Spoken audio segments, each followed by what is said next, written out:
Hi everyone. This video is one of those I make just to get a few things off my chest about what a specific person has said, and this time it isn't some anonymous troll or even some dickhead of a YouTuber. I would say that I was a fan of Billy Bragg from my youth. I think he's about my age or a little bit younger than I am, right up until he came out as a bellend. And I can't remember when that was. Was it last year, the year before, or before that? I'm not sure. And I think he would probably pretend he's never heard of me when I am actually convinced he really, really wants me to do a video showing what a big, macho, manly, man-loving, men's rights activist of a man he is. Nah, I'm just kidding. I know he's never heard of me because, as one of my Twitter allies said, women's voices are too high-pitched to hear. Women have been trying to get through to him ever since he opened his big stupid gob about transgender stuff, but somehow our words just float right over him. You may detect an underlying note of anger in what I'm saying, but in fairness to Billy Bragg, it's not entirely down to him. No, he can't take all the credit, much as he might like to if he gave a toss. When I first stumbled onto the tweets I'm going to talk about, I was already feeling pretty angry ever since the previous Sunday, 26th of February, at Hyde Park, when, courtesy of the pigs, otherwise known as the corrupt Metropolitan Police, our attempt to have our usual monthly open mic meeting in which women can talk about what they are concerned about in a peaceful and supportive environment was largely thwarted by gender fascists who shouted over us and banged their drums and blew their whistles for the duration. Mr. Mano has made quite a good video about it, and I've got lots of body cam footage that I can make use of maybe sometime. Here's a little sample.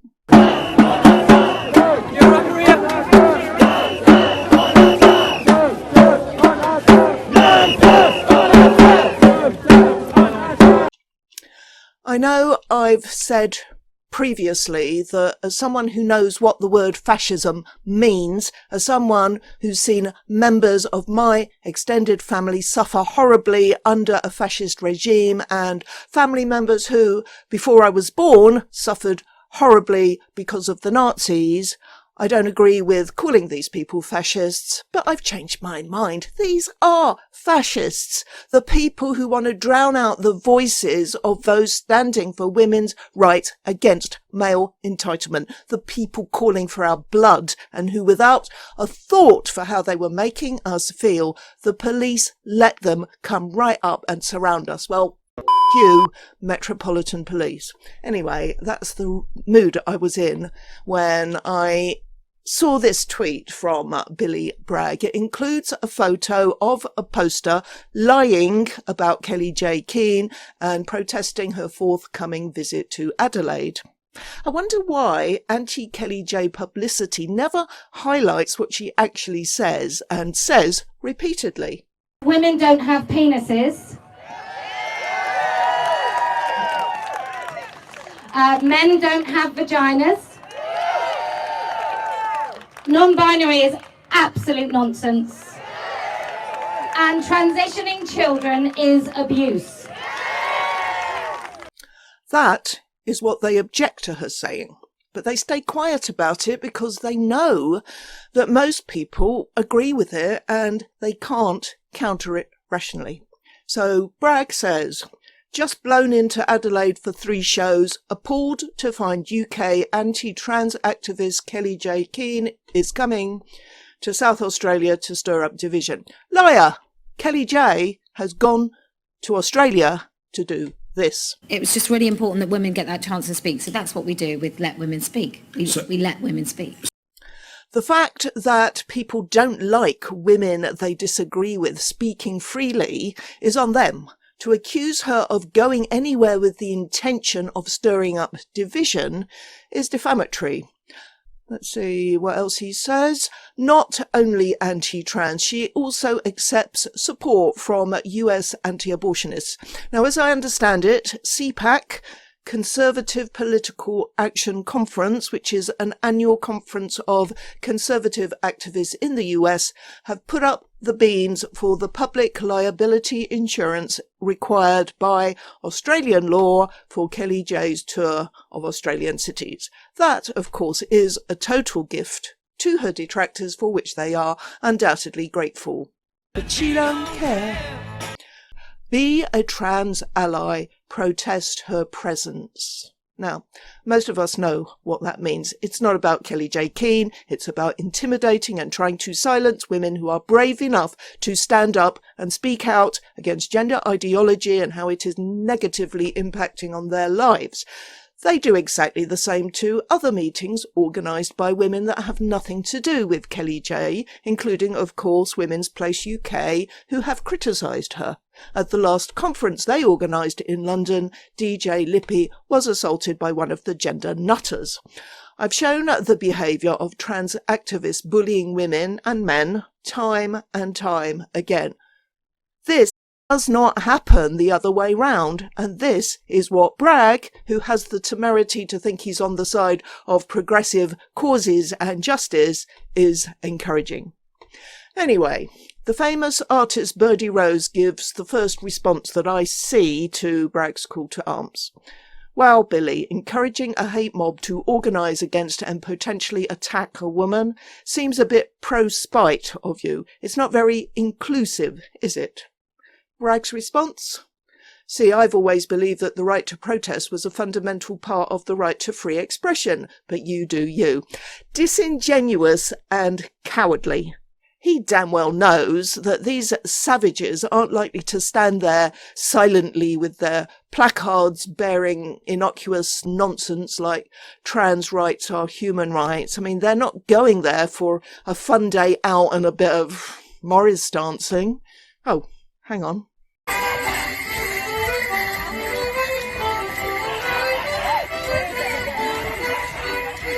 That was the protest in Sydney, apparently.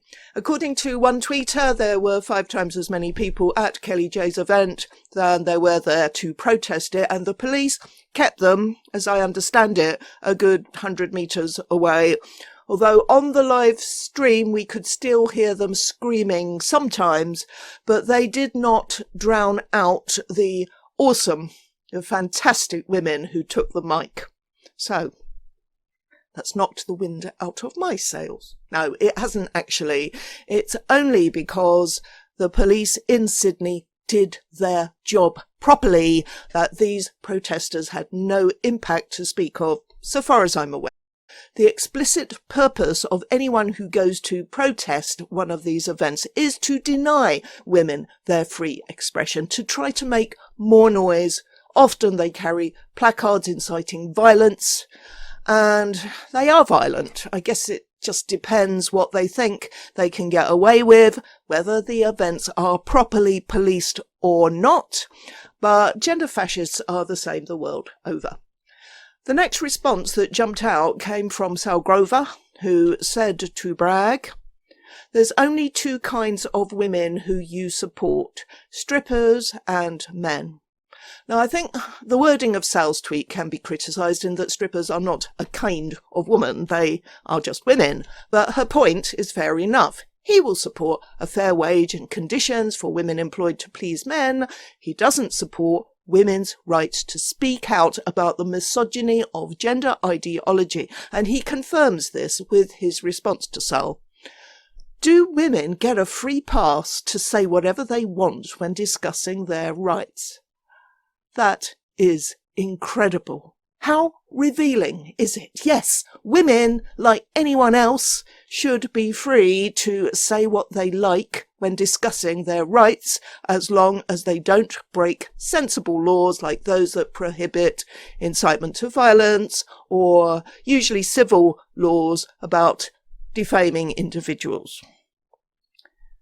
Would you oppose an anti-abortionist woman if she came to your town to argue that women should have fewer rights? Well, I might very well oppose her, but I defend her right to be heard. I don't need to shout over her. I can put my arguments forth in a calm, well, maybe not too calm, and rational manner, and let people make up their own minds, because I'm not a bloody fascist that wants to intimidate people into shutting up. I prefer to use reason and evidence to prove them wrong, but the gender fascists don't have any of that, do they?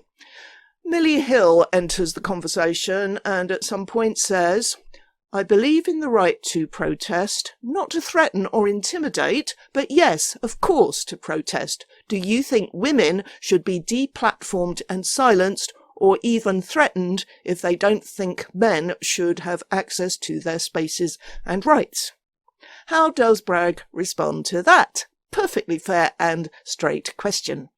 By avoiding it and asking another question. Do people have the right to protest against Kelly J. Keane? And numerous people pointed out that they haven't merely been protesting. What they call protesting is trying to ensure that the women, not just Kelly J, but every woman who has gone there to speak, is frightened and can't be heard. As one tweeter said, but the effect of the protest is to frighten women and make it impossible for them to speak. It isn't protesting, it's intimidating and silencing. You may disagree with her views or what she says, but using your male privilege to shut her up is misogyny and counterproductive. Well said. But Bragg simply refuses to engage with reality. Why? Here's another highlight from him. I was merely trying to establish if Sal thought that people have the right to say whatever they want without contradiction. I believe people have the right to express their opinion, but not to do so with impunity. Bit of a self-own there, because Bragg didn't suggest waiting to hear what Kelly J or any other woman there said. He urged people to protest her very presence. Of course, nobody should have the right not to be contradicted, but this is just Bragg being disingenuous again. First, he's making this all about Kelly J and not about the local women who might have something to say.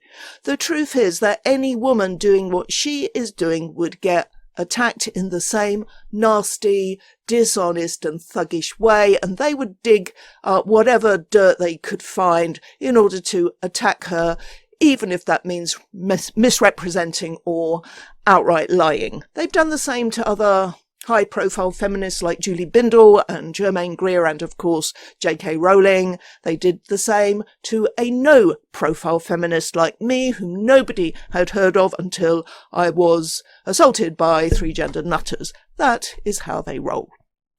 Secondly, he's making Kelly J sound like she's saying something deeply harmful and not just... I actually believe in the material reality of being a woman, which is an adult human female, and I believe in women's spaces for myself and my daughter and all women and girls. And I don't believe you can change sex, so that means that a woman-only space is literally for women only. That's kind of it. A note of the use of the word impunity. Bragg and Millie Hill argue over the precise meaning of the word. It means exemption from punishment or freedom from the injurious consequences of an action.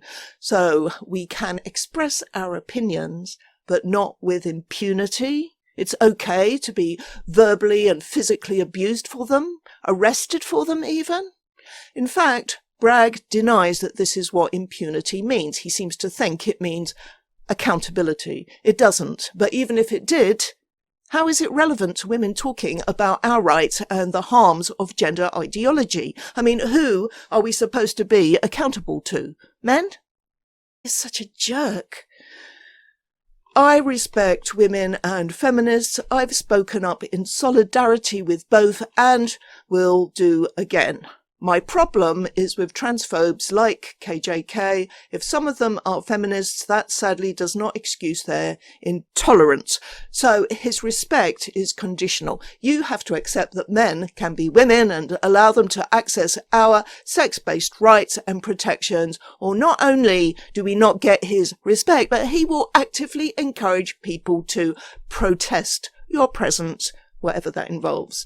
Kelly J did actually offer to debate him, as did I. So far as I can see, he totally ignored the offer. No surprise there. Right, as an illustration of how little Bragg has actually thought through this issue, simple to define transphobia. If someone says that all Muslims are terrorists based on the behaviour of a tiny minority of Islamists, we call them Islamophobic. If someone says all trans women are rapists based on a tiny minority of genuine offenders, we call them transphobic. That, of course, is not a definition, but an example.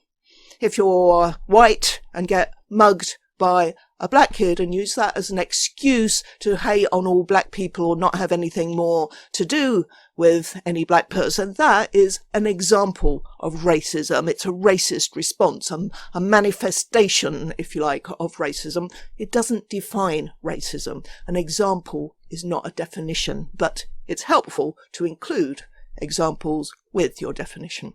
Now, some people like Megan Murphy and Gothics, whom I'd never heard of before until she got mentioned by someone beneath my last video. Thank you for introducing me to her. Megan and Gothic say there is no such thing as transphobia because there's no such thing as a trans person. I agree, there is no such thing as a trans person in the sense that nobody is born in the wrong body, nobody who was born male can be female, no man can be a woman, no woman can be a man. But I would define transphobia as an irrational prejudice or hatred against anyone who claims to be or presents as transgender. In other words, anyone who wishes they'd been born the other sex and tries to present as such. By that definition, which obviously I think is the correct one, I'm not transphobic at all. But as we all well know, the gender cult used the term transphobic to mean anyone who disagrees with any part of gender ideology. By that definition, who isn't transphobic? Even some trans-identifying people themselves are called transphobic. More to the point, who gives a crap? Not me. Birdie Rose answers him, no one's saying that, though. What we are saying is that all men are men, regardless of how they feel or what they claim to identify as. And he comes back with, if transphobes aren't saying all trans women are a danger to women and girls, then why not allow trans women to use the same toilet facilities? This is the one that actually triggered me enough to want to do this video. Okay, he's saying much the same dumb stuff as any common or garden gender troll, but he is a famous bloke with perhaps some influence, and he is promoting hate and encouraging intimidation and bullying against women who are standing up for women, yet he thinks he's progressive. I did, in my anger, quote tweet him, because some of them are a danger and many women are simply uncomfortable and anxious about having men in our toilet facilities. Why is this so effing hard for this man to grasp? And as somebody pointed out, he's not saying that all men should be allowed in women's spaces. Is that an admission that all men are a danger to us? Why is he making an exception for those men who claim to feel like women, whether they believe they do or not? There is nothing consistent, coherent, or humane about his position. It's just a bit of fun to him, as he admitted to the equally execrable Katie Montgomery. I'm just trying to while away an evening where I have no gig to do. Don't spoil my fun. And here is one of many disgusting reactions to that comment. Just a bit of fun encouraging the angry mobs to go out and physically attack women standing up for their sex-based rights in Australia. What a gas. I can't improve on that. The man's a plonker. That's all. Best of luck to Kelly J down under, and lots of love and support to all my Aussie sisters and any male allies who turn out in support of them. Bye for now.